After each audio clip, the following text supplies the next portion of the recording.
He's gone. He looked a dead duck. Samit Patel. Absolutely magnificent. Dhoni finishes off in style. A magnificent strike into the crowd. India lift the World Cup after 28 years. The parties start in the dressing room.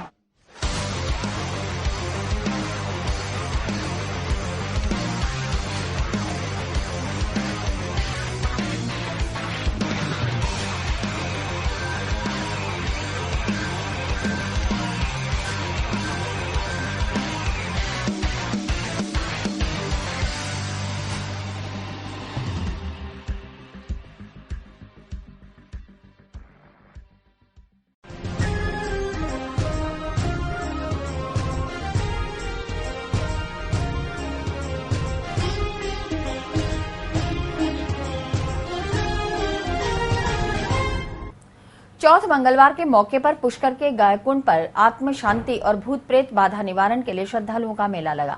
ऐसी मान्यता है कि जब भी चौथ और मंगलवार का संयोग होता है तब गया माता साक्षात सुधाबाई स्थित बावड़ी में निवास करती हैं।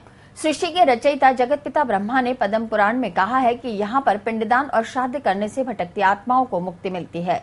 भगवान राम ने भी ऋषियों के बताए गए मार्गदर्शनानुसार इस बावड़ी में अपने पिता दशरथ का श्राद्ध किया था। ऐसा करने से राजा दशरथ की आत्मा को शांति मिली। तभी से इस पावन बावड़ी पर लोगों का विश्वास बढ़ गया। हजारों वर्षों से श्रद्धालुओं की आस्था का सैलाब अपनी पीड़ाओं की मुक्ति के लिए इस बावड़ी पर उमड़ पड़ता है। कोई विश्वास करे या ना करे, लेकिन चौथ मंगलवार के दिन इस बावड़ी पर जो दृश्य दिखाई देते हैं वो सभी को हैरत में डाल भी देते हैं। ऐसा है, ये जब भी चौथ और मंगलवार होता है ये मेला लगता है। यहाँ पे नहाने से शारीरिक पीड़ा और मानसिक पीड़ा दूर होती है। राजा रामचंद्र जी आए थे, अपना पिता दशरथ का पिंडदान दिया था, क्योंकि उनकी भी राम जी के अंदर मोह था। राम राम करते हुए मरे तो उनकी गति नहीं हुई। आखिर में यहाँ आके उन्होंने अपने पिता दशरथ का पिंडदान दिया। यहाँ देने से आदमी की मुक्ति मिलती है।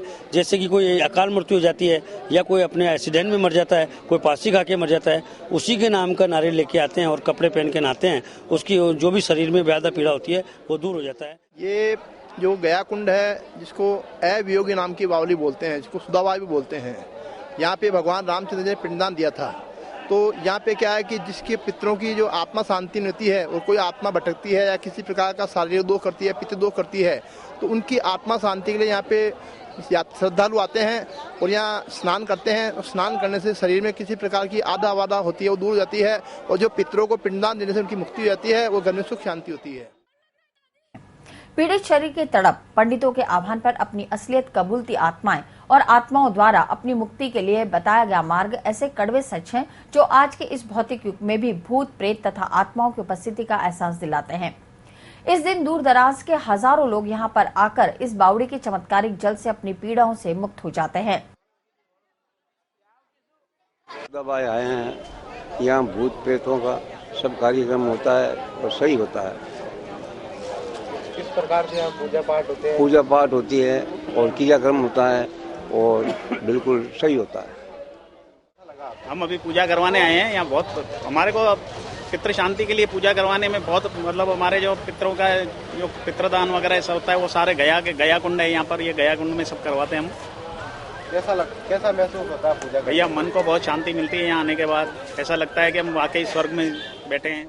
सुधाबाई कुंड है, इसके बारे में देखो पितृ वगैरह है, इनकी जो बाधाएं दूर होती है, इसके लिए पूरे राजस्थान से लोग आते हैं, बाहर से भी आते हैं और सभी को यहाँ पर शांति मिलती है और उसी शांति के लिए शायद हम भी हैं।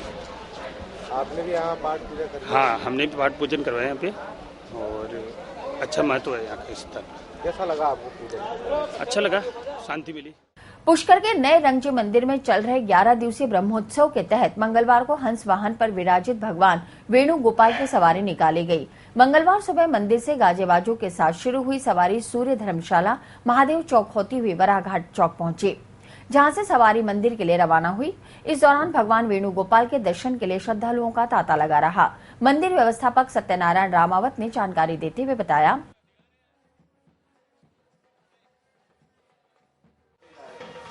ये भगवान का जो सालाना वार्षिक उत्सव होता है ब्रह्मोत्सव, ये हर साल चैत्र मास में आता है और इस बार भी हमेशा की तरह परसों 8 तारीख रविवार से ये प्रारंभ हुआ है और आज जो आपने देखा है अभी भगवान हंस के ऊपर विराजमान होकर के नगर भ्रमण में भगवान के लिए जाकर आए हैं, द्वार के आए हैं और अपने भक्तों को दर्शन दे के आए हैं। और ये कार्यक्रम 8 मार्च से प्रारंभ हुआ है जो 18 मार्च तक चलेगा। 18 मार्च को अपने यहाँ 12 भोग का वो प्रसाद होगा और इस उत्सव के दौरान सबसे बड़ी सवारी जो बसंत उत्सव जो बोलते हैं, बसंत ऋतु के हिसाब से फाग उत्सव की सवारी होगी, जिसको ये बसंत की सवारी के नाम से विख्यात है।